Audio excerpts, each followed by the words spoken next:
to the Weekly Bioanalysis, a KCAS podcast.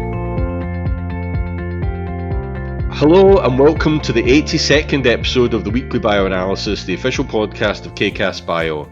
KCAS Bio is a bioanalytical CRO serving the pharmaceutical and biopharmaceutical industries for over 40 years. My name is John Perkins and I've been in the bioanalytical LCMS space for around 30 years. I'm here with my co-host Dominic Guarino. Hello, my name is Dominic Guarino. I'm the Senior Director of Scientific Services here, a subject matter expert in ligand binding assays and biomarkers. Similar to John, I've been in the industry for about 30 years, a little over 30 years, doing what I do. Dom and I are members of the growing scientific advisory team at KCAS Bio. Either or both of us are available to answer any questions you may have regarding this podcast or any of KCAS Bio's services. We are thrilled to have you listening to the 82nd episode of the podcast, which is now available virtually everywhere. Wherever you choose to find and play your podcasts, you can now likely find the Weekly Bioanalysis. We welcome all of you, whether you are joining us for the first time or if you're a regular listener. Today's podcast will be a review of the latest news and resources, then a focus on topic of our choosing before discussing any feedback. We're constantly looking for topics and we'd be happy to discuss something that you want us to cover. So again, we're ecstatic to have you here and we're looking forward to a fun episode today. To kick us off for podcast 82, Dom is going to go over today's podcast topic a bit before we jump into the news and resources section. Dom. Yeah, John, I'm ecstatic to be here too.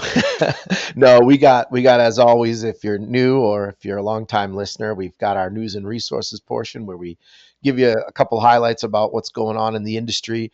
Then we're going to go right into our main portion. We got an exciting show today. It's conference season. This is a busy time of the year, so we'll go over where the KCAS Bio's upcoming exhibitions and presentations, and it's a jam-packed, got lots of talks. John and I, our colleagues, we're going to be everywhere, right, John? It's going to be a lot of fun going over this. So, John, it should be a fun little main portion here going over conference season. Okay, John, why don't we just hop right into the news and notes? What's our first story? What do we got going on in the Alzheimer's space? So, this is an interesting one. This is potential new Alzheimer's drugs target tangles of tau. This is work out between a couple of researchers in Cambridge in the UK, where one guy, William McEwen, worked on unraveling how an antiviral protein tripartite motif containing TRIM21 protects our cells from infections. And one of his conclusions was that it marks viruses to be destroyed by the cell's waste disposal system, but only activates when enough of the proteins cluster together.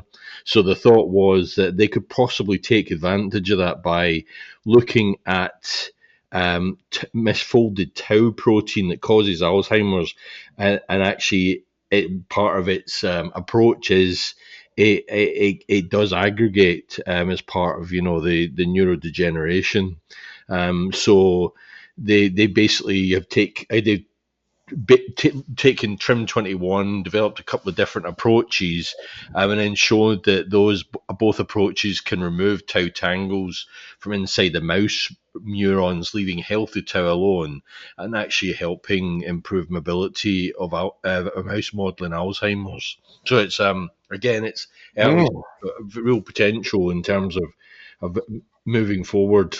Hopefully, with Alzheimer's, we'll talk later about some interesting adverse stuff going on in the Alzheimer's space. But this is at least a positive start, Yeah, way to set us up. So we're gonna go positive with the latest and greatest regenerative medicine, because it's been a long road the last 15, 20 years for this. You know me. I'm all sweetness in life. Yeah, no, it's good actually. It's funny, John. I'm going to dive in here because they talk about something really cool. You kind of mentioned they tag it for the cell's waste disposal system, which is that's the ubiquination pathway, right? I don't know if you know what that is. Absolutely, you basically your body, every cell in the body has this pathway to it that when things get too much ubiquitin on it, it goes into the proteasome. Those are like your garbage disposals, right? There's a whole bunch of them, and studied it pretty extensively, and it's definitely a target for therapies, especially in they treat leukemia lymphomas through some proteasomal type mechanisms to kind of target those overreactive tumor cells because they have a hypo or hyperreactive proteasome. Studied this a lot, John. Basically, it's constitutively expressed, and then as things get ubiquitinated, a couple more pieces go onto the proteasome, and that thing clicks on, it fires up. And so they're taking it. Why am I telling you this? Well, man, this is unbelievable, John. This is why This is really interesting. This is one when we did the last recording, and I already had this lined up because it's fascinating stuff, and like it really does look like it's one of those different approaches from what's been tried before, but it has real sort of heft behind it. Yeah. You know. Let me maybe add one more thing, and then you can jump back. And it's like Sure. these types of things that they're doing, right? They're taking this little Trim 21 Mm-hmm. kind of a virus, trying to attach it to the good versus the bad tau, and they don't even know how it's working right now, John. I hope you know that, right? They don't, based off of this here, it's working, but they really got to tease it out. So this is some of the, I call it basic science, right? Mm-hmm. But there's nothing basic about this. This is really, really cool, John. I'll let you get Sure. back up. This is a really, for the first time, I don't know if they're going to be able to get it into like the state, but this is the type of technology 5-10 years from now that I think will really help the Alzheimer's space, because it's a completely different approach, right? This is really novel, taking a viral protein and using its mechanism of action to defeat Alzheimer's. Fast, John. I'm fired up already. Like I say, I'm glad because, like I say, this is exactly how it struck me when I first read this, and like you say, they've taken this. They've obviously looked at the protein, figured out where's the active center, taken that out and linked it to then two tau targeting molecules. So again, those two different approaches: one a miniature antibody, and the other the tau protein itself, like you mentioned.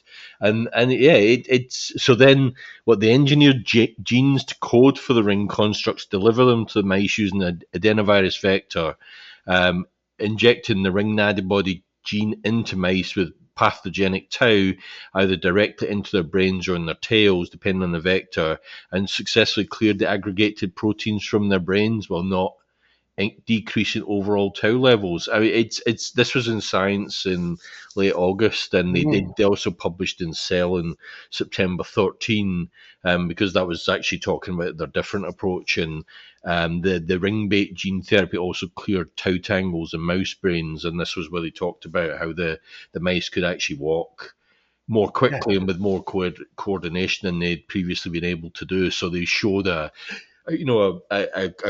clinical effect, an actual physical effect of the health, the benefit to the mouse. So yeah, like you say, it's one of those things. This was fascinating to me. It just jumped out immediately as to this is, well, one to watch. And actually, they say McEwen, who's one of the two researchers, I should name them really. One is a guy called William McEwen. He was in the lab of Leo James, and the two of them have published together further on this. And McEwen is actually setting up a company to develop Trim 21 based degrader molecules. Also plans to continue using the new ring techniques to study the basic biology of tau and neurodegenerative disease. So I think that it's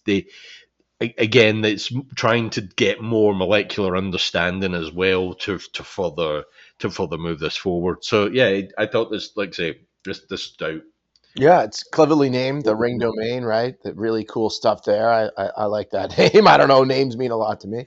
And then Sigurdsson is another player in this, John. And so it's interesting how it looks like this company AC Immune, right? Oh, sure, yeah. Yeah, so they're kind of using some antibody drug conjugate technologies with this. So stay tuned there, right? So maybe an antibody against tau, you put this ring mechanism on it, right back into what we've been talking about, these conjugates, right? That concept is ubiquitous as well, meaning taking that antibody as a framework, almost like a ship, a vessel, to deliver things. And in this case, it's delivering that target to get rid of the bad tau, right? So you got an antibody that must be able to differentiate between the good and bad tau in some capacity, or that they don't really elaborate on how that's working, but stay tuned there, John. Yeah, just a great way to start us off. I mean, and then one of the publications is in Cell, so really big time publications, right, John? Yeah, I mean, absolutely, huge impact factors in the space, and really just extraordinary, really a fascinating story. And it's interesting that this isn't an overnight success either, is it, John? Right? They're dating. These are all people that were working back in 2017. They're citing, so this has been a long road for them as well. Yep. But really, Yep. I love it when you see something just you learn all this cell biology and you think, what the heck am I learning this for? Well, this is why, because Mhm. it is somewhere in there is the answer to all of it, right? So anyway, John, great story, huh?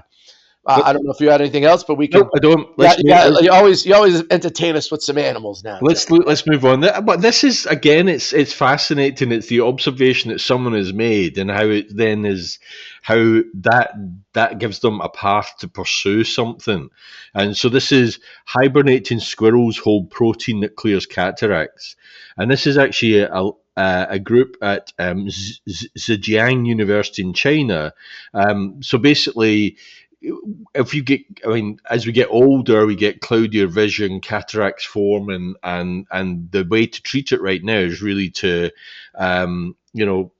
open the eye, take out the cloudy lens, and replace it with an artificial lens implant. It's a pretty routine surgery. I know my father-in-law had both of his eyes done, so it most of the time there's very little complications. But they as is, I mean, it's a physical operation. Things can obviously not always go right, but as surgeries go, it's got a pretty high success rate, and certainly I can vouch for that in terms of how my father-in-law um, went through it. But they actually are looking at the hibernation of the 13-line ground squirrel, which lives in grassy areas in North America. And so they're actually a good. They're seen as a good model for studying adaptations to stress because of their ability to withstand frigid temperatures when they hibernate over the winter. And in this particular case, this is Xingchao Shentu, who's a cataract surgeon, and his colleagues noticed that during hibernation, about 39 degrees Fahrenheit, the squirrels develop cloudy spots in their eyes. Once they warm back up, their lenses cleared up. In comparison to rats and mice, their lens got cloudy too, but they didn't react as quickly to the warmth. So is obviously the ground squirrels had this reversible cataract-like cloudiness, and we're thinking that this is obviously an adaptation to cold stress. So then they basically looked at the proteomes of the lenses, comparing the ground squirrels with rats, and saw that the squirrel lenses had more activity again in the ubiquitin proteasome system, going back to previous talk of that waste disposal system for proteins that are no longer needed in the cell. So then the next step was they took stem cells from the squirrels, induced them to become lens cells, and the children rewarmed these cells and isolated crystalline proteins which are responsible for accumulating and causing cataracts. Attached to the crystalline was RNF114, a protein known to protein degradation and activity in the ubiquitin pathway. And so then their next step was, can RF114 be used to treat cataracts? So they then treated rat lenses with the proteins and coat with the coating, cooled them down, give them cataracts, warmed them back up, and saw that actually this actually gave rat lenses that clearing timing similar to the ground squirrels. So they did a similar thing with zebrafish as another model and saw exactly the same kind of clearing. So really, I love this kind of stuff. It's really interesting. It's sort of quite basic. It's very early research, but it's showing a mechanism that could have long-term potential for us. And obviously, if you can have treatment like this, it's much less invasive than surgery. Yeah, John. Again, it's like the story of Sir Isaac Newton and the apple falling on his head, and that's how he came up with gravity, right? Like this is some of that going on here. Just watching these squirrels and thinking, hey, how come they're, and suddenly observing that due to hibernation, fascinating, right, John? What a powerful just world we live in when you can observe things like that, and sure enough, some of the other details here are, hey, well, rats and mice, they don't hibernate, so they don't have this. Well, that's not true, is it, John? Right? They actually do when they found a way to cause them to be in cold stress, right? And then they Sure. talk Yeah. about Yeah. how the squirrels just adopted quicker to it, right? So that it works Yeah. better. Well, I think it'll be the squirrels are more hibernate more routinely, so they've Yeah. obviously developed this mechanism. The rats have a mechanism, but it obviously isn't as finely honed.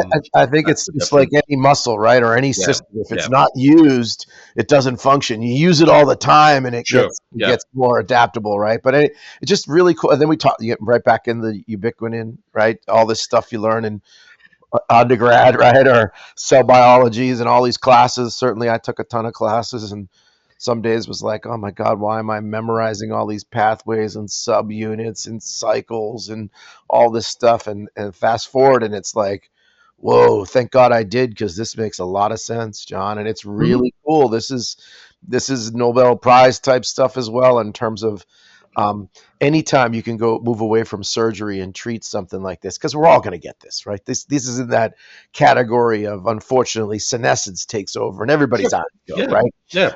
They say clinically, if you're past the age of 40 and you're not wearing glasses, you're only fooling yourself. Just keep that in mind, right? There's nobody over the age of 40 that has 100% vision. There's some stats on that. So we all, even though you might not be wearing them, you're squinting, your vision's not the same. Oh, I know that. I Yeah, no. have glasses. I I mean, guess it's more me who hung on, John, right? I'm the one that went through my 40s squinting. yeah, I was just vain about wearing contact lenses as opposed to glasses because No, I I, cannot stand glasses, to be quite honest. They're just annoying. nah. So it's Well, like, you know me, like I only started wearing glasses like maybe 5, 6 years ago now, right? So that's why, and I've never gotten into contacts just because sometimes I still forget to wear them, John. It's really all about distance that I sure. need. My Yep. vision's not too bad, but anyhow, it's a great story. Let's keep them rolling. I think this next one takes a turn, but two really good stories to get us started, John. In terms of just, hey, all that ubiquitin. Maybe I need to start take some more of this ubiquitin. Isn't that people take that as well, don't they? I don't know, to be quite honest. Yeah, but I think you can, if you go into a general nutrition store, you'll find ubiquitin and things like that are taken, and maybe that's part of the reason for it. But good stuff, John. And if you want, we can move on to this next one, which we This, never really like some of yeah, this. Let's cover let's that move spot, John. let's move on to the next one. It's something I mean, would rather steer clear of, to be honest, because you hope that people aren't doing this. And basically, this is NIH leaders research. Sorry, let me start again. NIH leaders research misconduct calls drugs into question was one of the headlines, and then there was a commentary on it in Science. And this was actually, I think it was, this was NIH did some they were looking into one of their researchers, and then there was a more in depth discussion of it in Science, the journal, and basically they NIH found evidence of research misconduct against Elisa Maslia, who was the longtime head of the National Institute on Aging's Neuroscience Division, and obviously for us as a CRO, we live on our documentation being absolutely accurate. You just this is mind boggling when you start reading about this thing, this kind of misconduct, and basically um, the so I'll skip further down. Hold on a minute. It was basically what is at the heart of this is image manipulation. So basically, they were cutting and pasting Western blots to make them back up their theory rather than developing their theory to match the Western blots. It's real manipulation of the data to really drive their theory. And why I wanted to highlight this is because it has potentially huge implications. This is in the Alzheimer's space, but a lot of these papers, there's a lot of papers that are implicated in this. But this is a lot of the groundwork for alpha-synuclein as one of the pathways for Alzheimer's and for degenerative diseases. And ultimately, you start to ask the question: if that alpha-synuclein piece is based on obviously fake data, is this real? And these drugs that people are trying to develop could all be based on a false premise. And actually, I mean, think of the money that's been pumped into this. And they talk about there's a drug that's developed between, and I'm not pointing fingers at any of the companies, because obviously if they're working on the basis of what they think is established science, and it now turns out it's very likely not established science. But there's a company called Prothena Biosciences, who are collaborating with Roche. They have a antibody called prasinezumab, which targets alpha-synuclein, but it recently failed in a phase two study. So what big calls into question is, was the molecule bad, or was the theory behind what the molecule was trying to do bad?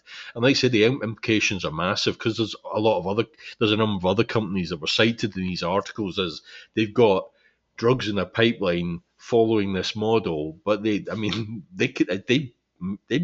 could be deceived on this, I think it's really important to talk about this stuff, because, I mean, like I say, integrity in your data is absolutely the cornerstone on what all the pharma industry should be built on. But sadly, there are some rogue actors out there, and this seems to be one that could have far-reaching effects. Yeah, John. I mean, this is a terrible story, unfortunately. Alpha-synuclein was a big target. We actually have worked in this space, John. We got a couple. Not only have we measured therapeutic drugs that are antibodies, monoclonal antibodies against alpha-synuclein, and then there's like biomarkers, right? We've measured alpha-synuclein as a measurement. We even produced a pretty highly sensitive method on our SMCX Pro for it. And then there's like phosphorylated versions of it. But I'm going back like 7-8 years ago, and none of these drugs were kind of working. And John, it's one of those things where there are a half dozen, 6, 7, 8, maybe more, 8 companies just cited here. I mean, the amount of money that has been lost, time. And then, forget all that. Think about some of these people that are taking these drugs. Exactly. Yeah.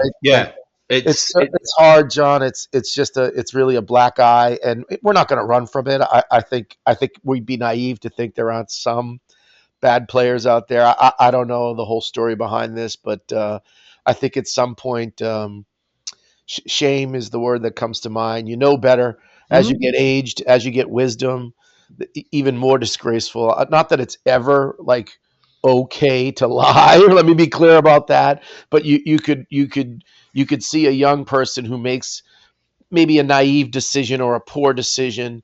This is repetitive, evil, unethical stuff, John. There's absolutely, yeah. Way to say it. It's and again, the money is one thing and all this, but it's like, think of just all the efforts and hope that you gave people. It's just horrible. So I'm done pontificating on it, but it's a shame, and it really, I wonder, it makes you start to question other neurological pathways.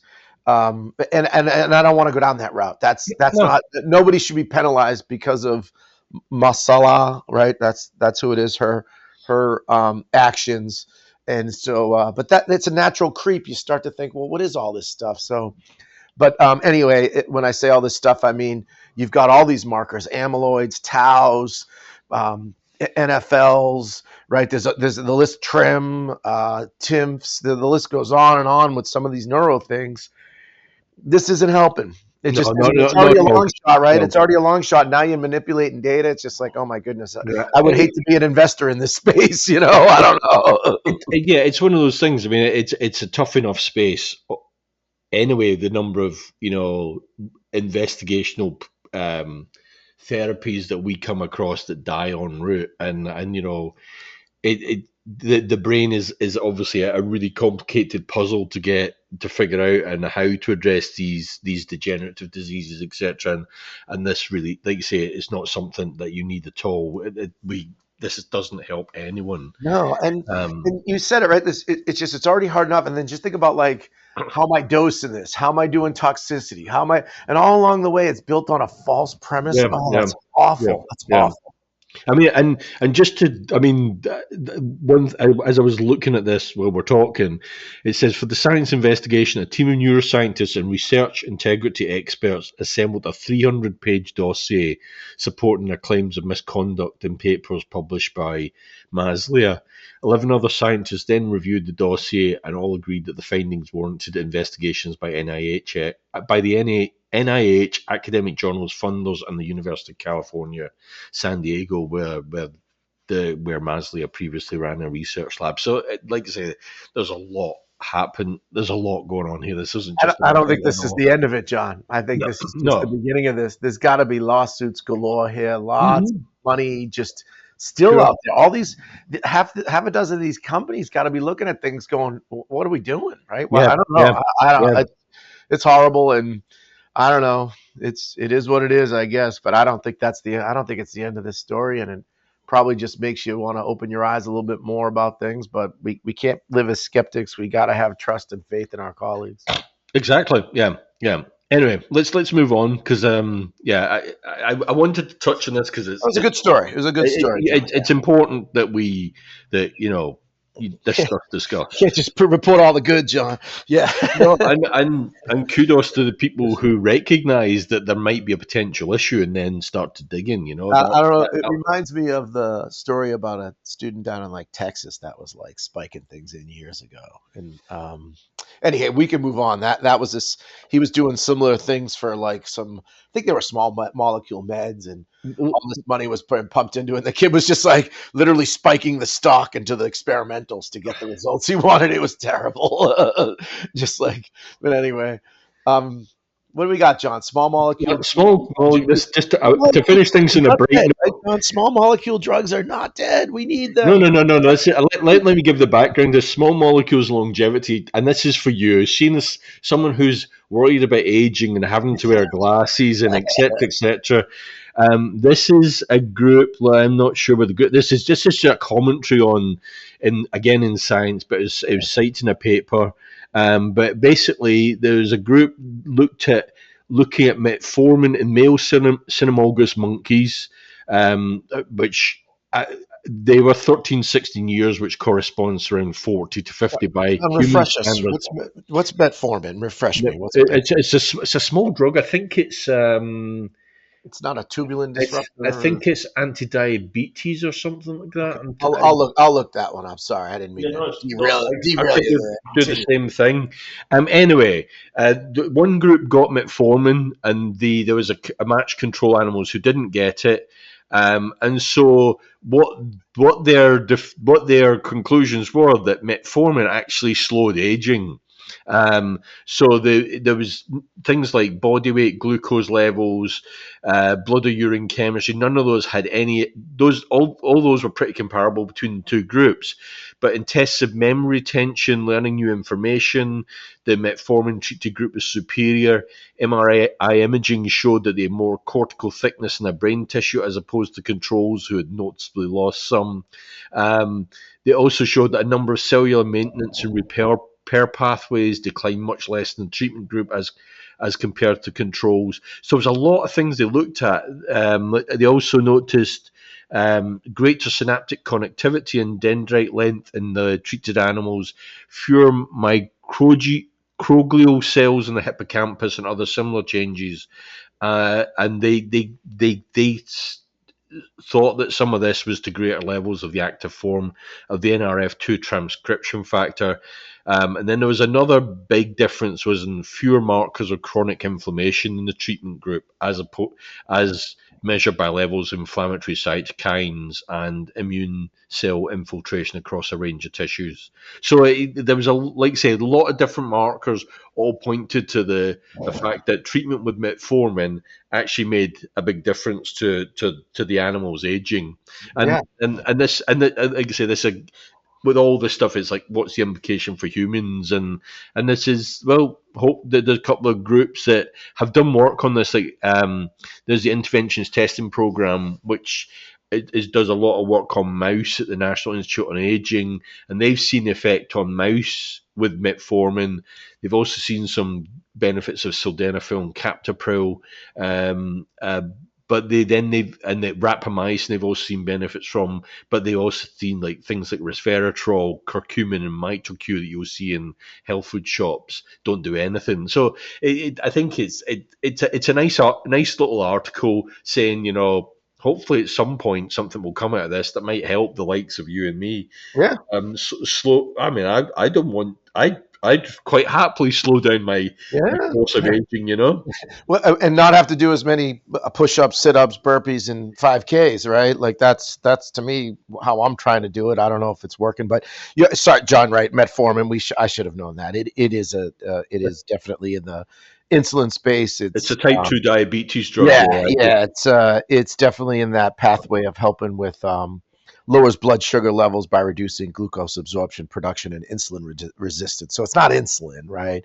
But it's in that space where it impacts things, and it's known to suppress weight. And now, not surprising, it's found to be anti-aging. John, this is when sometimes you hear me say body by chemistry. This is it, John. I think in 20, 30, I don't know, hopefully, God willing, maybe 40 years, I'm sitting there taking 10, 15, 12 pills a day, and this is going to be in there along with some Cialis, some Viagra, because those are shown to definitely, the studies on those medications, they prevent heart attacks and strokes on men our age, right? The numbers are staggering, John. We should be taking maybe half a pill. I don't need a whole pill, but we should be taking those meds, man. They did cross. This is another one. I bet you if you started doing longitudinal studies, massive studies, showing these types of type 2 diabetes that either in some capacity help with your just say your weight, right? I don't know how your metabolic pathways, whatever you want to call it, that helps to whatever. I don't think we fully grasp. I think it might be a little different in all of us, but the evidence is just overwhelming, in my opinion, that these things definitely help. Now, what are some of the side effects? Is there things on your kidney, liver? I don't know, John. I mean, relatively speaking, those organs are pretty damn hardy compared to like heart, brain, right? Sure.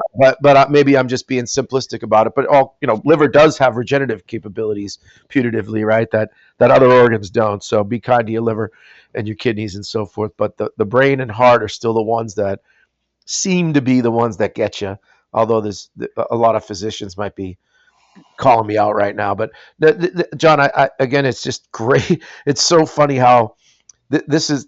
I bet you metformin was discovered in the 70s, right, John? This is not a drug. It's an old drug. Yeah.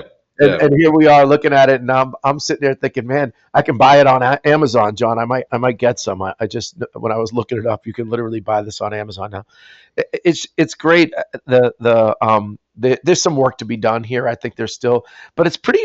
To me, it seems like a no-brainer. These are not, but taking medication when you're healthy just seems a little counter. Yes. But I think that's just you and I. I think that the generation behind us, they're probably a little less sensitive to it than we are, but who knows? And I made a generalization that I have zero data to base upon it, other than you and I conclusively agreeing. Why would I want to take this if I'm healthy?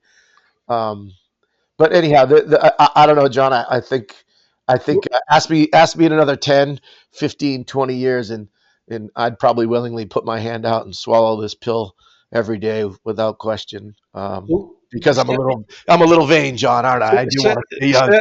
Certainly, if it keeps me mentally tuned, etc., I'm all in favor. I think weight loss and mental health go hand in hand a little bit, right? I mean, and don't get me look, as a guy who's pretty big, right? There are lots of studies that show just the weight of the body mass index of an animal dictates the longevity of that animal, right? So I'm working hard to control that. I think I'm doing great relative to some of my high water marks, but I still got work to do, John. But that's a fact.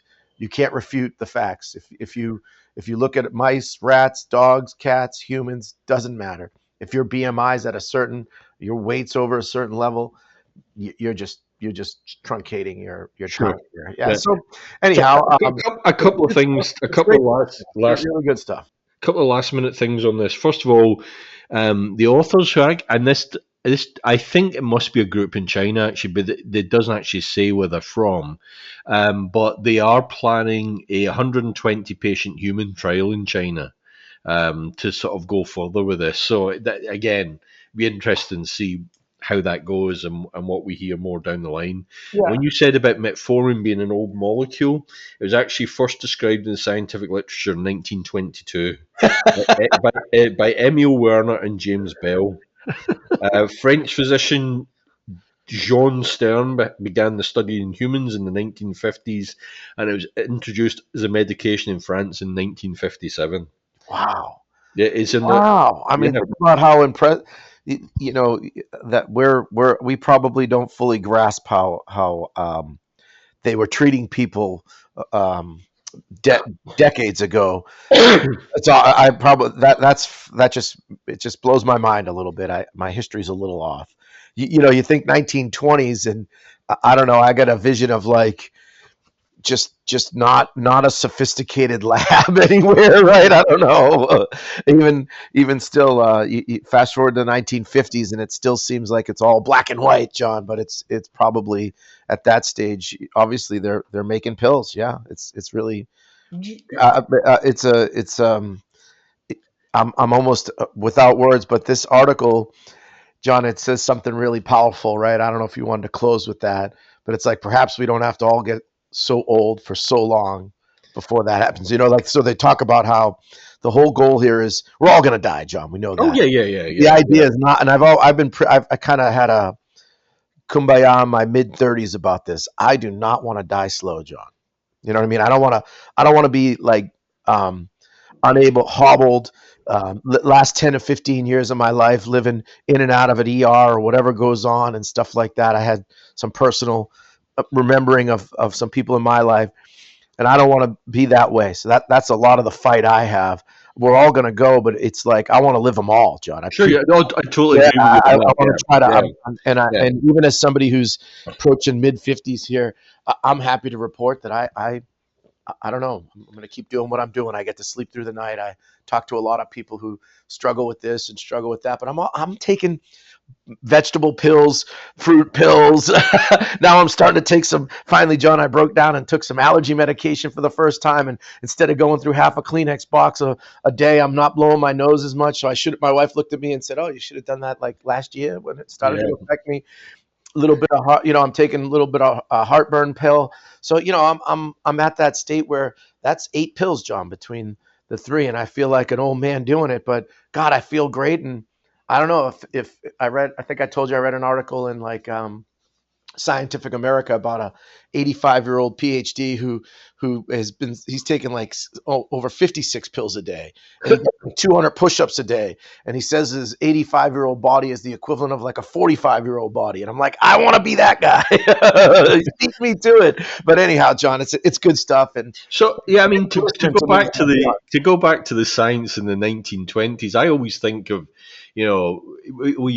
well, actually, it wouldn't be so much here, but in the UK, I mean, I did my PhD in Cardiff, and it was an old building where the chemistry labs were. So it was the big solid wood benches, and they were probably installed in like the 20s, 30s. And it was an old lab, and you just used new instruments on those old benches type of thing. So the actual lab structure was basic, but obviously it was what you did there that developed. But I mean, the 1920s, it was also around the time when Fleming was isolating penicillin and things like that. So there was a lot of stuff being done around that time. And I think it's always interesting to sort of dig into the history of science, etc., and what people did and when, and I mean, I was reading a very simple book on like Marie Curie a while back, Mm, and this, I mean, the way she and her husband were handling like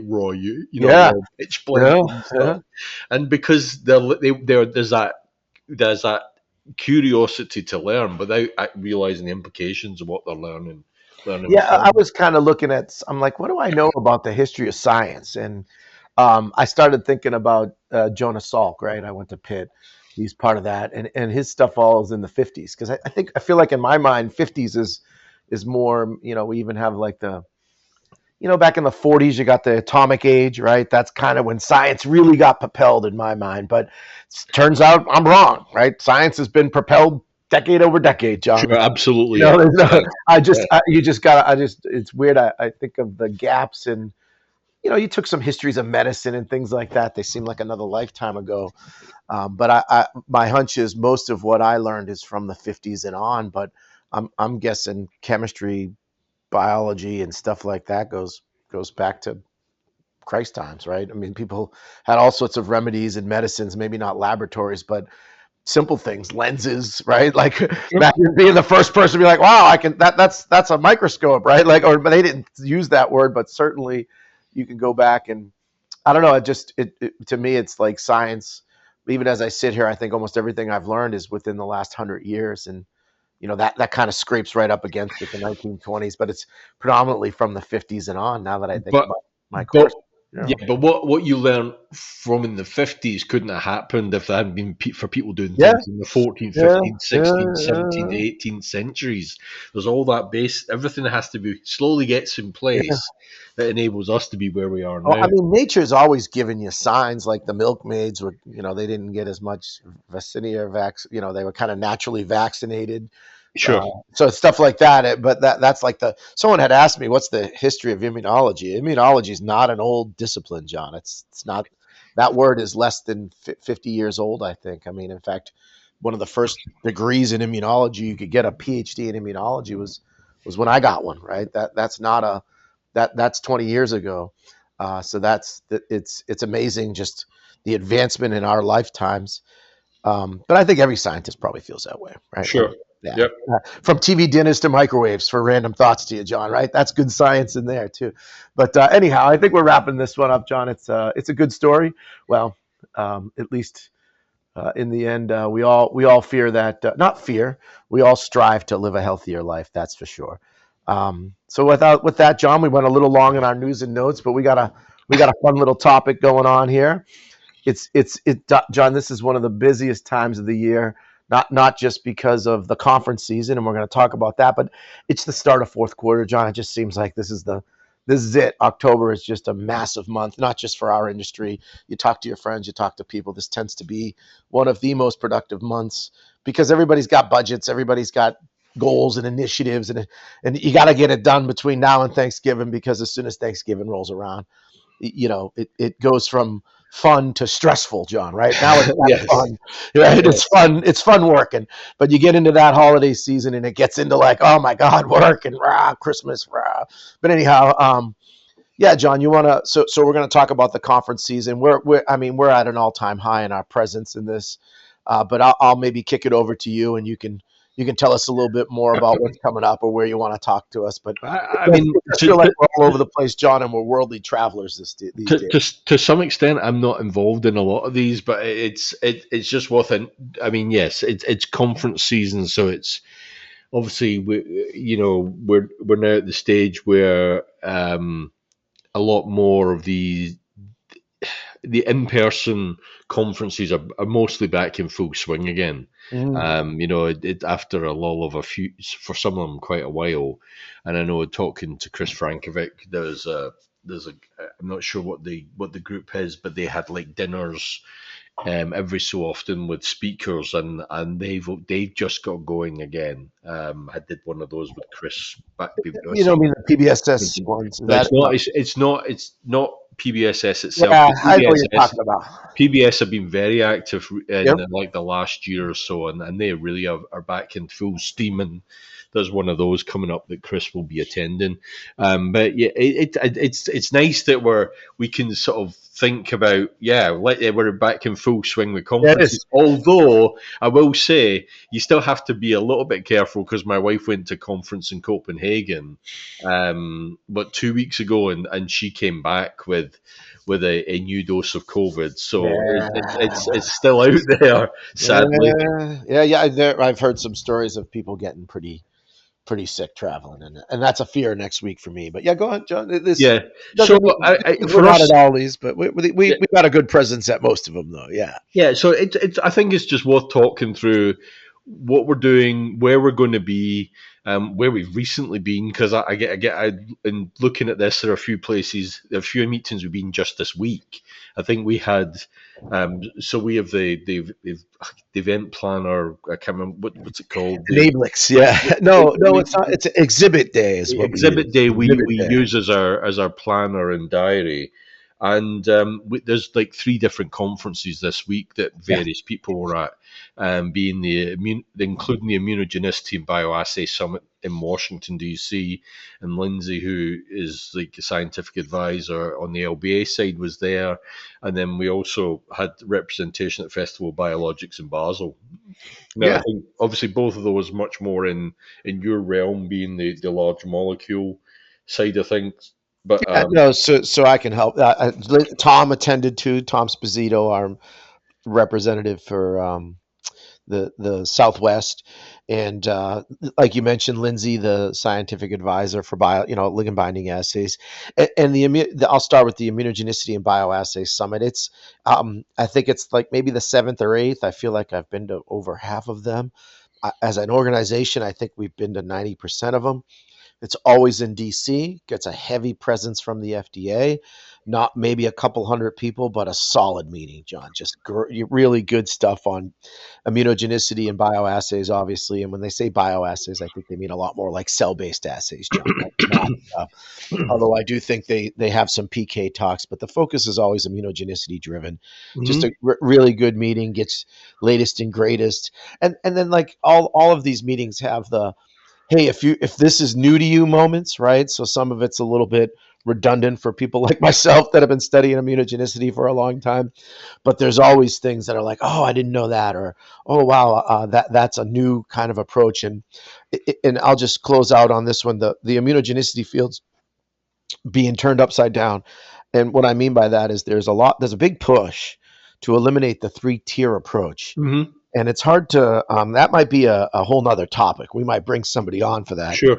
But it's hard to just throw away 20 years of science because you got some stats that support doing it this way. But we've run even one of the talks I gave on, it's called lean immunogenicity. We showed a couple case studies where, yeah, you could eliminate the confirmation tier. That's what people really want to get rid of. And sure, it would be okay, but there's another set of data that we looked at and said, hey, this would have been a mistake.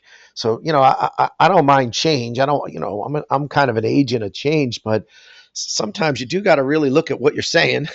And there are people out there running around saying some stuff that's a little I don't know if dangerous is the right word, but just certainly like they would, if they were here, they'd be in my grill telling me, hey Dom, how do we advance things, and we're wasting all this time and money on these things. But I don't know, John. We'll see. It's a system that has protected us so far, but I do think it could evolve. There's probably common ground, but I'll move off of that, and then I'll end with the Festival of Biologics. We got our Lyon team there. I think Jeff Goddard went to that one. Nice meeting. As described, it is on biologics. I have attended. I don't think I've ever attended one of these, John. So I'm not. I think they're relatively big. And I think it covers a wide range of, as it indicates, biologics. So I'll let you chime in there, John. But me, you give me an immunogenicity topic, and I just keep talking. Yep. Yeah. So yeah, I like I say, these to me are I only knew about them because I went into Exhibit Day to check. So because it's obviously outside my sphere of. I think the festival. Yeah, we can move off of the Festival of Biologics, but that one, I think it's like well over 1,000. It's a big. It's in Basel, right? I'd happily attend a meeting in Basel. I mean, I have enjoyed my visits to Basel in the past, and there's like a good cluster of potential customers there, so it's a good city to visit. Anyway, it's on my list, John. But yeah, let's just continue with our. So moving on to next week. This is obviously for at this time of the year our big one on this side of the Atlantic, and so it's AAPS PharmSci in Salt Lake City. We have a booth. and a number of people attending. And again, I'll throw it back to you because you and Dawn are active in this in terms of presentations. So Yeah. talk through what our plan is for this. Yeah, so we've got a nice little a heavy presence. I think there are 7 of us going, including our CEO. You're right. We a couple things. One, Don and I are giving a presentation, co-presenting on ADCs, right? PK and immunogenicity of ADCs. I kind of gave it a everything you wanted to know about ADCs, but were afraid to ask type of um, kind of promotion to it. And so we'll go into a deep dive on like the strategies, the platforms, the critical reagents, and what PK assays you need to set up. And then I'll touch on immunogenicity. So that should be fun. That's an hour talk. That'll be on Tuesday at 12:30 on one of the stages there at AAPS in Salt Lake, which I've never been to, John. So that's exciting. I've never been to Salt Lake City. So Oh, I've done it a couple of times. yeah, I hear it's really nice and should be fun. Although it's not a dry town. Random thought, right? It's not dry. No, it's not at all. Yeah, And there's some nice restaurants there, and yeah. It's a big city. It's definitely a place. I don't know if it was on my bucket list, but I'm excited to attend. Although I'll be inside most of the time. And then so there's a couple other things. We've got a happy hour as an organization. So Tuesday evening from 5 to 7, we rented out one of the local venues, and we're having our we're doing it, I think, with a couple other partners. I don't want to misspeak here, but I think we've got somewhere in the 60 to 70 already committed to that happy hour. So if you're there, if you're at it, if you're listening, and well, I guess this will be long past that time, so no point there. But we got a happy hour going on. A couple other things, right? We're heavily involved in the APS community. So on Monday, as the co-leader of the critical reagents group, I'll give a presentation to the community leaders, and everybody's welcome to join that. But each group goes up and talks about their achievements in 2024 and what we're going to do in 2025. So I'll be presenting that for critical reagents. Um, yeah. And then there's a presidential dinner on Monday night that Don and I have been invited to for those of us that have given time and efforts. They want to reward us in the community. So Don and I got an invitation to that because Don's been very active in the open forum discussions, right, on IDC. She's presenting at.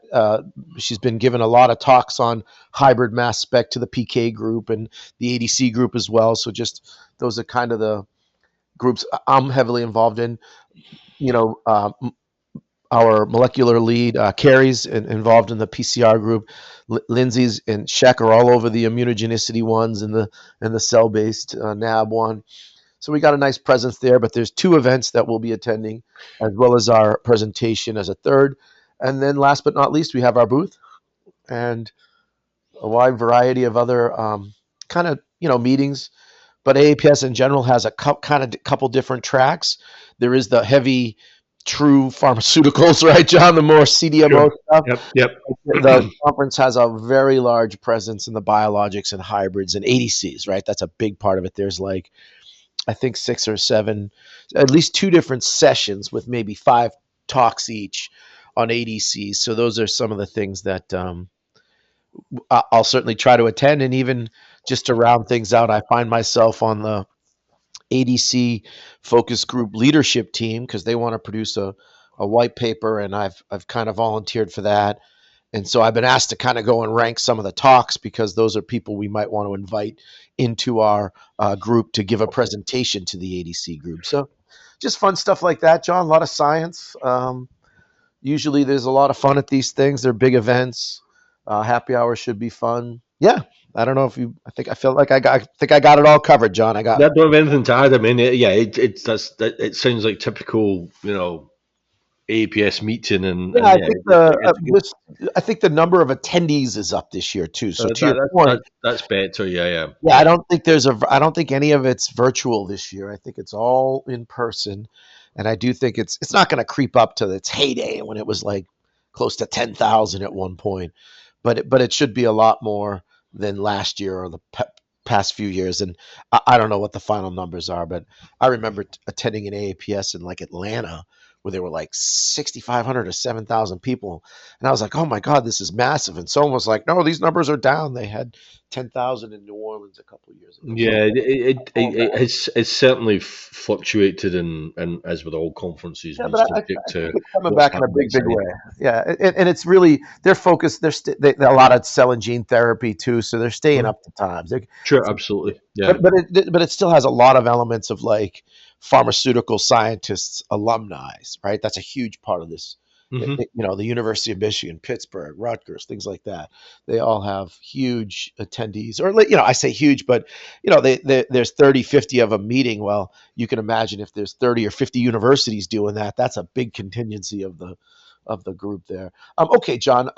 So yeah, so just to be clear, that basically runs from Sunday, which would be the 20th. There'll be like an evening mixer, and that runs through the 24th of October. So it's basically next week. Yeah, yeah. So I think it's Sunday through Thursday. I'm only there Monday through Wednesday. Sure. I got Yeah. some Yep. Sure. stuff Yeah. going down, but the heart of it is Monday, Tuesday, Wednesday. Yeah, Yes. yeah, certainly for the trade show, I think it's what that usually winds down on the Wednesday Yeah, the booth, afternoon, the and booth. by Yeah, then it's correct. The exhibit by then hall is. Yep. but Yep. then it's usually starting to get quite quiet. You get good traffic Monday, Tuesday, and then Wednesdays everyone's counting down to breakdown. Sometimes it ebbs and flows a little bit on Wednesday because you got people that came in on Thursday Yeah, because came in on Tuesday. Most people are arriving Sunday, like you said, some Monday. Depends on the tracks. sure. You're right. Yep, It is the meat of it is going to be Monday, Tuesday. That's the yeah, exhibit sure. hour. Yep. So yeah, So this so one's all I, you, John. yeah, it's back to me. And this is reasonably speedy because this is a virtual thing. While you're gallivanting around Salt Lake City, I'll be back at my usual desk trying to keep the cats off my computer. But I was invited to give a a talk for a SciEx Europe virtual seminar. They're calling it a pharma conclave, and basically it's the 23rd, 24th. Again, European time. I'm doing a talk on 24th, and we basically it's about antibody drug conjugates. I'm working with the hybrid LCMS team. We're pulling together a talk right now, and just talk about some of the things we do to develop assays for ADCs that have challenging chemistries. Basically, the title is optimization of extraction in LCMS conditions for the bioanalysis of antibody drug conjugates with diverse chemistries. So my talk is at 11 o'clock European time. I think there's an option to pre-record it, but I'm actually right now thinking about doing it live. So get up at whatever time in the morning, do it 5 o'clock in the morning my time. So that's Thursday the 24th. So it'll be an interesting exercise to go through, and hopefully continue. It sort of builds on some of the collaborative stuff we've been doing with SACS in terms of webinars, things like that, and hopefully it builds on that further. So it's nice Yeah. to work with them. Yeah, very cool, John. Very cool event. Always nice to get invited by SciEx to do these. Exactly, yeah, yeah. When you get an email out the blue inviting you to do something like this, you're not going to turn it down unless there's a very very good reason not to do it. And there was no reason. I'm happy to try it and see how it goes. Yeah, Like, I'm I, pretty my, excited my, about this next one, though, my, John. I get to go to my first one of these. What else is so happening so in yeah. our world? Yeah, So when you have so for us, I suppose there's three big conferences during the year. You got WRIB, which is much earlier in the year, talking about bioanalysis. You then that's have definitely one. That's clear one. But go yeah, on. Yeah, yeah, you got AAPS Pharm Sci, which is a second one. But for Europe, the equivalent to WRIB is the European Bioanalysis Forum. It's their open symposium that they have in Barcelona every November. I think I'm not sure which number it is. It must be around.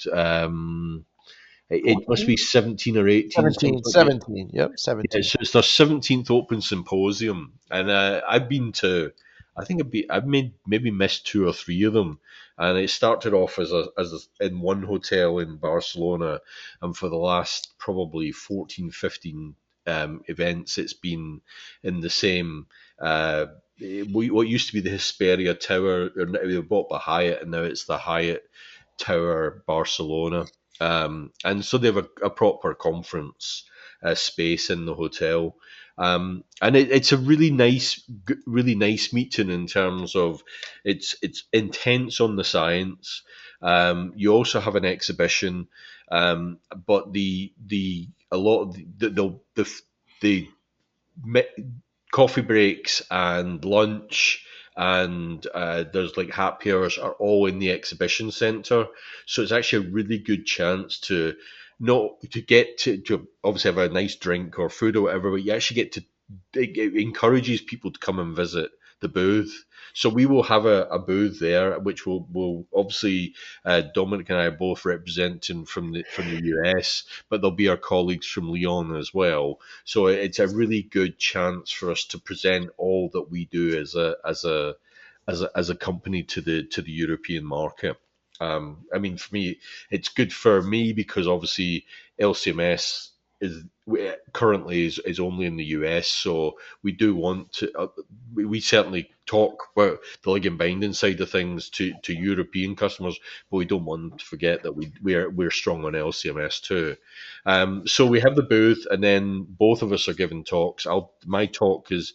I was just looking at the agenda EBF, and I've now lost it. So EBF runs from the 20th of November to the 22nd, and by midday Friday, it's starting to wind down as people start to fly out.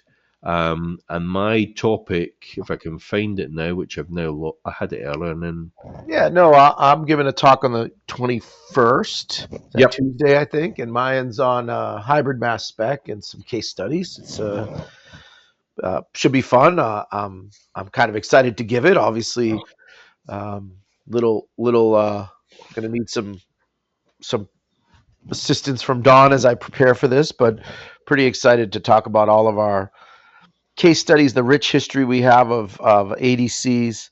Those 1.5 assays we do, John. I'll talk a little bit about that.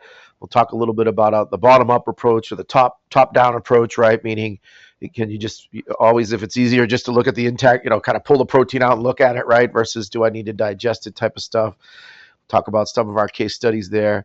Should be an exciting talk for me. And then I think I have a panel I got to do as well for like bioanalysis zone or X talks. I can't quite remember which one. Yeah. And so, my talk is also on the 24th. I'm later in the day. And I think we're going to start giving people the impression that all we do is work on ADCs, because my talk is actually looking at antibody drug conjugate payloads. So, I mean, my background is small molecule LCMS. So, when it comes to an ADC, that's my comfort spot. But the more we work on antibody drug conjugates, even the small molecule piece is complex because you can't look at that in isolation. Yeah. I've been doing affinity capture steps all my life. Yeah, right? All my life I've been doing affinity capture. So the digestion as well. It's the back end mass spec piece that's 5 years now, and I've never really done it, but I've been studying it here. I work at KCAS Bio. We do a lot of it, but that's why I feel a little comfortable. Look, it's not. I don't have as extensive experience as say a Don Duffield does. Sure, but like certainly, John, that upfront piece, the actual affinity capture. Dawn and I could have an interesting discussion about that. Sure. I might know a little bit more about that than her, but I'm not going to challenge her on what goes on the mass spec. Sure, absolutely.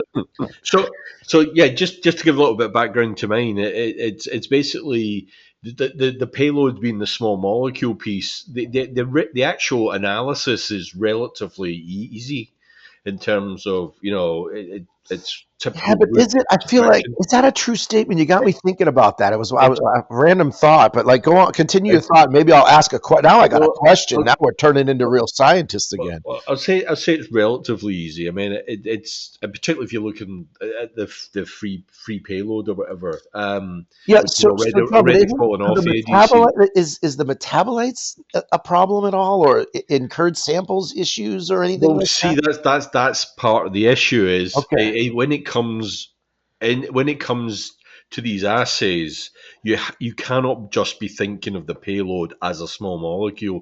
You have to be thinking about what was the bigger entity, what was the chemistry of that, and what is the possible upstream effect of that larger entity it was part of. Because obviously your ADC for a free assay, your low concentration of the payload. At the ADCs, they're a much higher concentration, and so if there's any sort of degradation of the ADC in storage, it can have a huge effect on Yeah. your payload assay. So you have to be really careful in terms of looking at stability, keeping so So John, ISRs are critical in this space. I yeah. mean, So help me understand. So, and I think maybe I feel like I've seen some of these talks from us, but look, we have free payload, total payload, right? I get Mhm. that.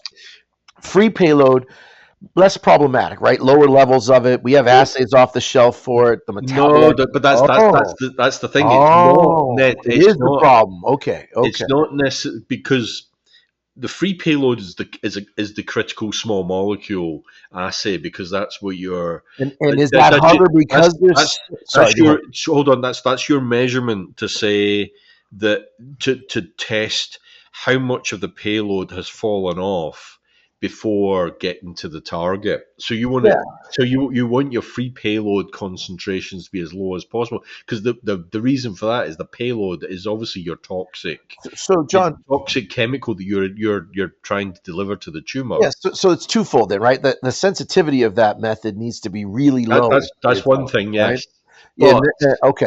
But Okay. if you've got instability of the ADC, you could have payload dropping off to give false readings False free. for Yeah. your assay. Yeah. So, False so free payload, right? Is what you're yes, saying. so that's why you have to be thinking about what is the chemistry of the bigger Yeah. entity. Is there likelihood of things dropping off? It's why ISR is critical to show that on repeat analysis you get the same And that's data. why they fail, right? The failure is due to that instability, right? Possibly, yeah. Okay, yeah. So So so we're so not alone in this battle. I think the whole no, no, field. no, not at all. But it's important that It, actually, so I'll be working with Brian Parmentier on this talk because we've changed how we develop payload assays in recognition of what we've seen yeah, there it from is. ADCs, and Yeah. it changes how you develop and how you validate.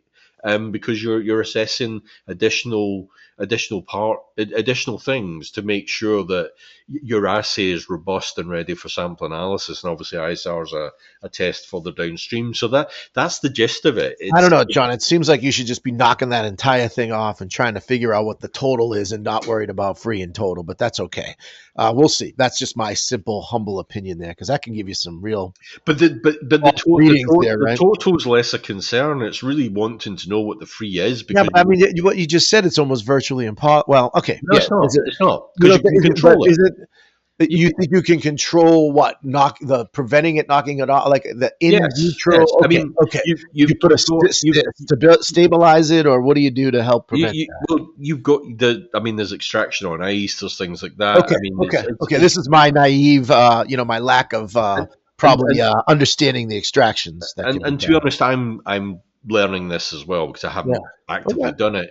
But ultimately, if you've got everything under control, I mean, yeah, you could use stabilizers, things like that. I'm sure, Yeah, that's but expensive and don't want to do that. Yeah. ultimately, when you get a sample and you measure it, for free. What the free that should represent what has fallen off in the subject in the patient. That should be your value of free MME. If you find with ISR on storage, and we've seen this where it increases, then you've got a problem with the actual sample storage, and then is that which number is real? And it's Yeah. trying to figure out what's the reason for that number increasing with the repeat So analysis. yeah, So yeah, yeah. John. it's basically, like I say, the effect of that is you have to develop an assay, first of all, that's there for measuring the free, but it's also, as part of that assay development, confirming that you've got if there's ADC present, that it's under control, and if you're stressing the sample through freeze thaws or storage on the at room temperature or anything like that, you're not inducing degradation of the ADC that gives you a false reading on the free on your Okay. free payload. So that's what it's all about. Knowledge is power here. If you know about it, then you can fix it. Yeah, exactly. Yeah. So like I say, the net effect is it means that you focus, having learned from what you've observed, which is all what science is about. You make an observation, you learn from it, and you pivot to address it. That's what we've done. We've seen this issue with ADCs. We've learned from it. Now our method development approach changes to be ready for this kind of issue in the future. Yeah, no, and so John, we're turning this into an ADC discussion, and that's always okay by my book. But the other big buzzword here, as we just finish this out, is they call it biotransformation. John, if you've heard that term, they're all worried about like nicking of the antibody, Sure. nicking of the id. I don't know if you saw some of that stuff, and there's some people out there that are kind of opining that due to this biotransformation, which, John, by the way, this is just biochemistry. We keep making up words. Yep. I mean, but and I got no problem with making up words like biotransformation, but they're saying you can nick the pocket, the binding region. And so for that reason, if that could happen, it would, on the ADC itself, it would make it hard to have the anti-id capture it. So someone was like, well, then we should do all of our work by hybrid mass spec because of this. And I thought to myself, well, wait a minute, that capture antibody's the same, so I don't know. But they showed some data saying, oh, look, if you did it by LBA, we had a suppressed response or detection. But then when we did it by gyros and hybrid, we saw this. And I think, well, did anybody go back to the LBA and do some acidification and some treatment? And the answer was no. So, or at least I don't think it was. So it's just one of those things. We got a lot of people out there running around. Oh, sorry, I'm getting bad. Running around talking about immunogenicity changes and ADC changes. And I just look at that and think, man, we remember your history here.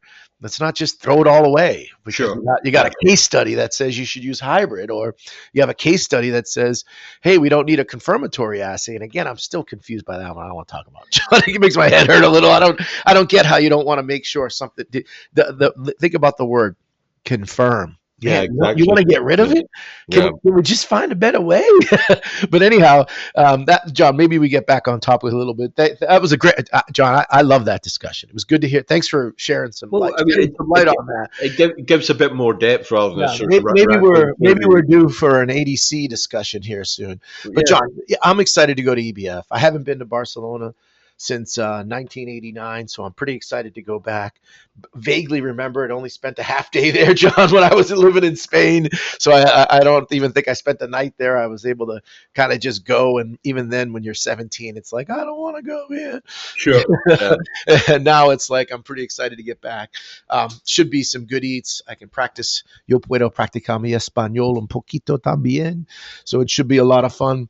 But John, maybe wrap us up. We got a couple more smaller meetings. Tell us a little bit about that. Yes. So just to finish on Barcelona, as regards good eats, the day is intense, but come the evening, then you're left to your own devices, and they'll there's obviously some great places to go to. Yeah, John, I'm not taking advantage of a soccer match either. I'm not staying any later, but I believe Barcelona is playing the other team that's the Spanish Premier team that's in.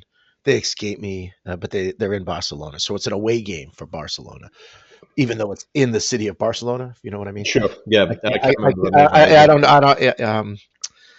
It's man. Someone mentioned we'll get off this call or off this recording, and I'll remember it. But I'm remiss that I couldn't make a soccer match because that would be awesome. But I'm only on the ground for like 72 hours, John. This is not a good time of year for me. I gotta, Thanksgiving's right around the corner from this event.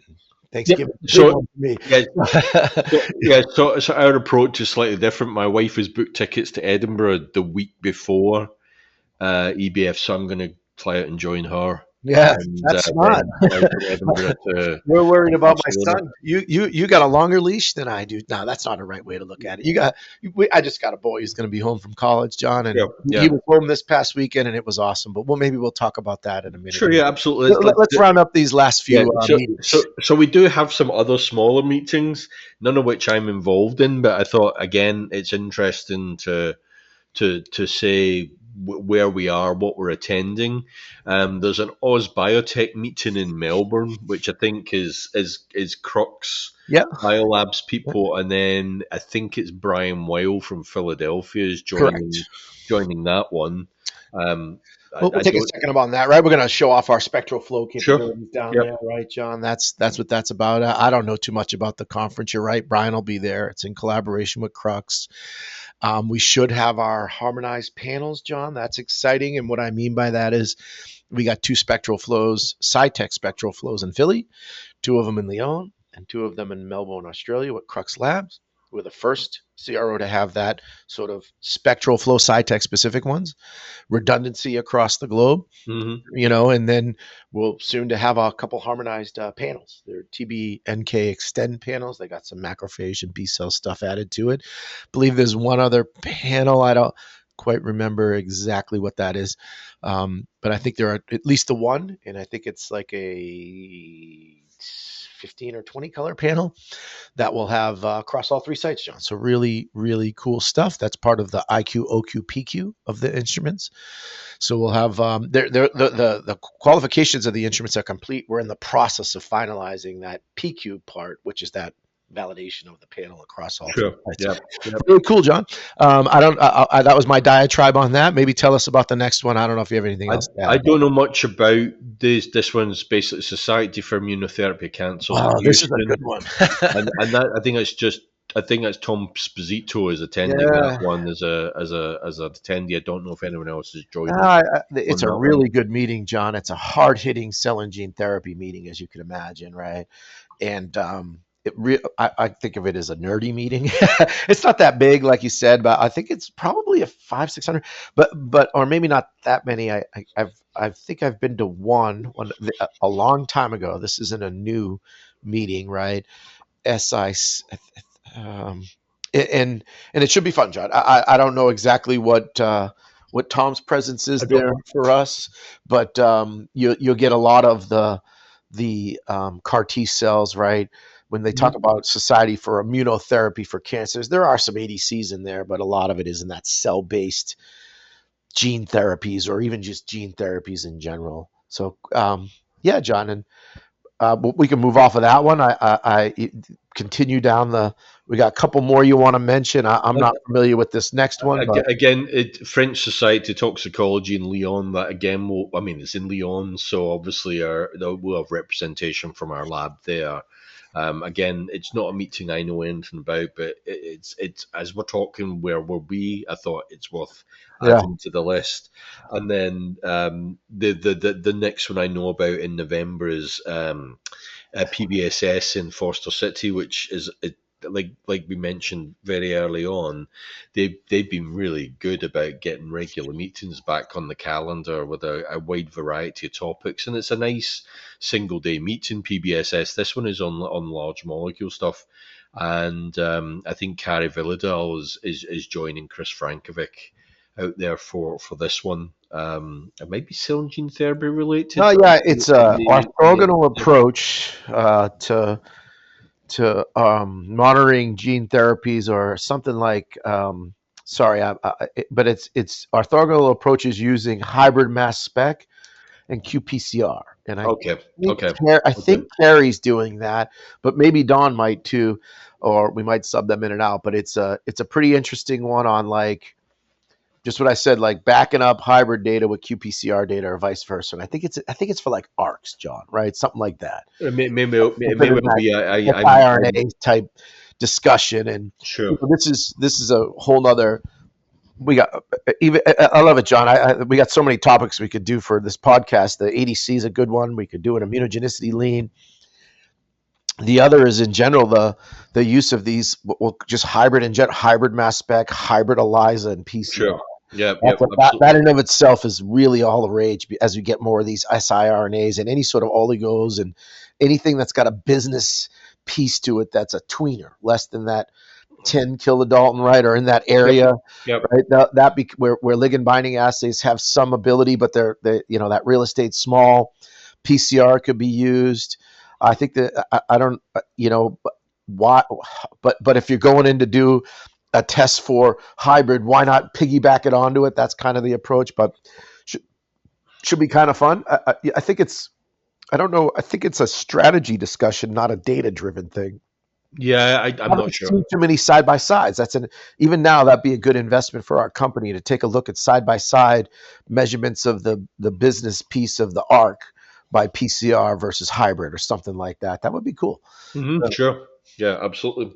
Well, that's it, John. Always good to know always good to know what other tools can do relative to each other, and just because it gives you that flexibility in Yeah, case. You hats know, off to PBS for that. I wish we had thought PBS came up with this concept, and I yeah, think you're going to see more of it. People are just assuming, well, I'm going to measure my arc using a hybrid or LBA, and I can take that business piece of it and do it by hybrid ELISA, excuse me, as well as hybrid mass spec. But now it's like, hey, the PCR piece, is it better? I don't know. I don't know what supporting data there is there, but who knows? And if it's not, maybe it is, maybe it isn't. I think that's some of the discussion. Kind of cool. sure. And that wraps up our calendar for as far as I could see the rest of the year, and then we're starting to plan 2025. Man, that comes up so quick, John. I So know. we're going a little long in the tooth, but we always have time for some of our favorite stuff, John. What's going on in your world? What do you got going on? So this weekend could be relatively quiet because I'm in Olathe right now, so I fly back tomorrow. We have a quiet weekend. Then it's my wife and I's 36th wedding anniversary 36 years. on Wow. We on got audience Tuesday. listeners that aren't even that old, John. Yeah, Holy I know. smokes. You got half your colleagues aren't even that old, John. I, yeah, I know it's a cliche to say it, but she's a saint for putting up with me for Oh 36 yeah, I years. got 22 and I'm 23 now under my belt, and I don't know. Even my own son is like, "How does she put up with you?" Yes. So that's probably the biggest Yeah. deal. So your 36th is coming up. You guys doing something quiet, and then you're celebrating at an alternative time, or what's going on there? Um, I, I'm not sure actually. We haven't really spoken about it. I think it will probably be relatively quiet, but then because of the lead up to the lead Yeah, up that's to what I'm saying. Russell and we're Like, going to yeah, Edinburgh, we're going to have a couple of days in Edinburgh before we then go yeah, and yeah, visit family. yeah. So that's actually probably more what it's about. Kath did have something that she wanted to do, and I can't remember what it was already. Part of the problem of And the being kids married good. for 36 years, you get old and your memory goes, Yeah, Yeah, yeah. so, And you're in Kansas this week. You're in our Olathe yep, facility and yep. visiting some clients, and you and I might get together this evening. Although I'll talk to you that offline. My life is hectic, John, and in a good way, and meaning that got a son who had a little bit of a break this past weekend because of Indigenous People Day or Columbus Day, whatever we're calling it. And he had a few days off, and so we got to spend like Friday night with dinner and part of the day Saturday, most of the day Sunday. The whole day is contingent on a few hours with him. We like crave it. We like wait for droppings of time, is what I say to my wife. But and then he's got this girlfriend that he's still seeing and blah blah blah. But we got to spend most of the day Monday with him, and then he went back on Tuesday. So that was fun. And then Nice. my wife is turning 50. That's a big event for her.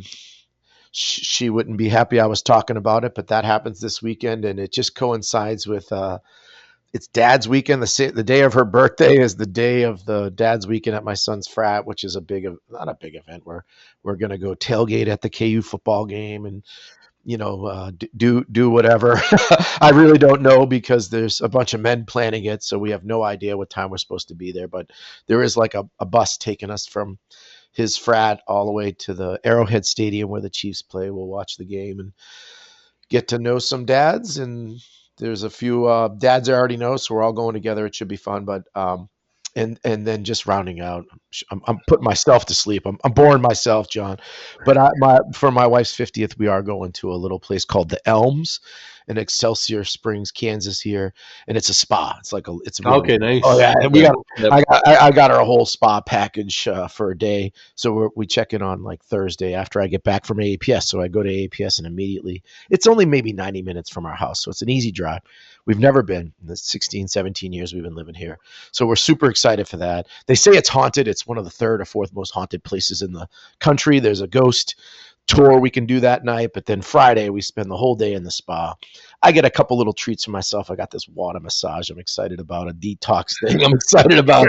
She's doing all that, plus facials and little pedicure in there, and she wanted some sound massage or something like that.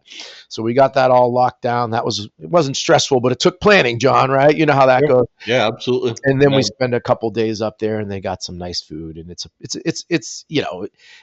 as resorty as you're going to get in the Midwest.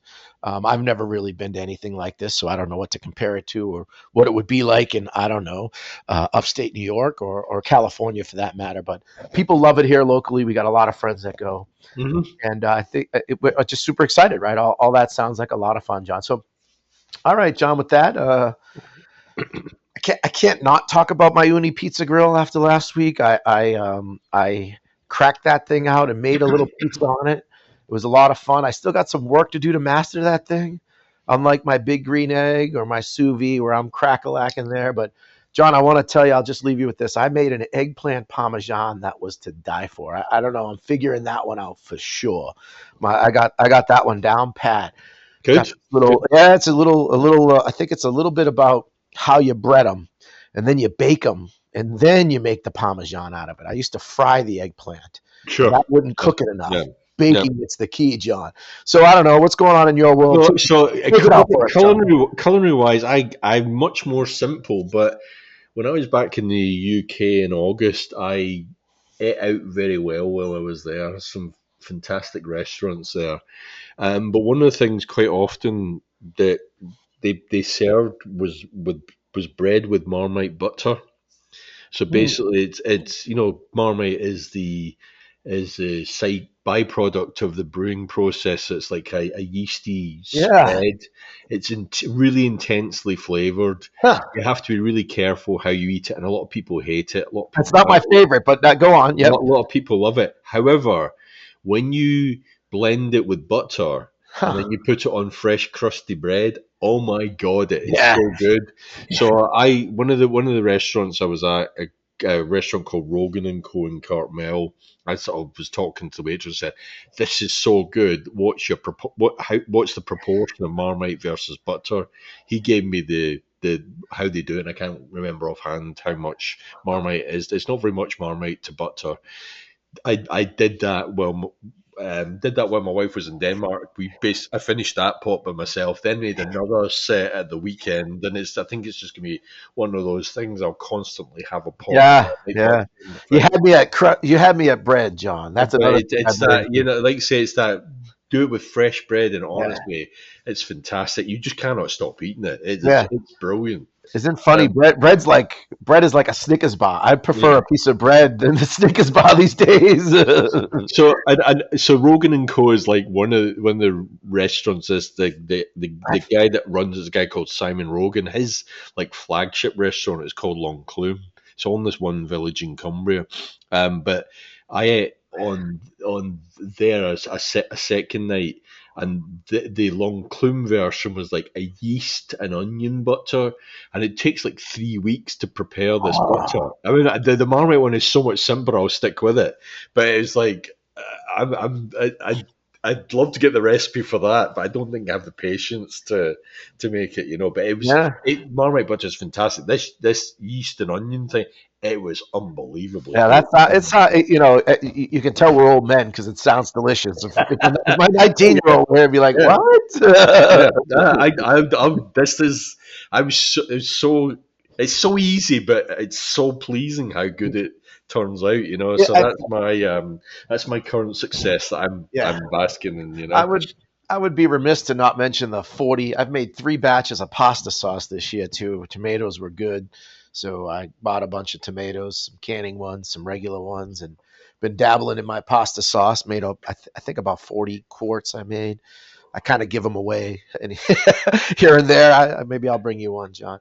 It's very I've been adding a little bit more of this ghost pepper salt to it, so Sure. it's got a little heat, but Yep. you know, fresh basil, good stuff. That's been exciting. And then because of those tomatoes, I make this pancetta dish too, if you know what Italian bacon is. Sure. Yeah. It's like it's bow tie pasta with just spinach, basil, like mushroom. You stew the tomatoes with the onions for about half hour, cook the pasta right, and drop in the uncooked pancetta, let that go, and then chop up mushroom, full bag of spinach, let that all marinate in there and make I think of it as like a little bouillabaisse out of it, but it makes this like kind of sauce, right? Mm-hmm. And then dump the bow ties in, and I got this like 5 or 6 cheese blend I make too. I use my KitchenAid and grind up a bunch of Asiagos and Parmesans and Romanos and make a cheese blend. Then I season, kind of cover it with it, so you make this great little pasta dish that I don't know. Someone gave me this recipe 15 years ago, or 20 now. Another Dominic in Pittsburgh, and I've evolved it into this, and so made that with my fresh tomatoes too. Now I made myself hungry, Joe. There you go. Well, they have to go. I'll go and get a sandwich. Yeah, You should probably, it's always wind this down. Yeah, we have a great.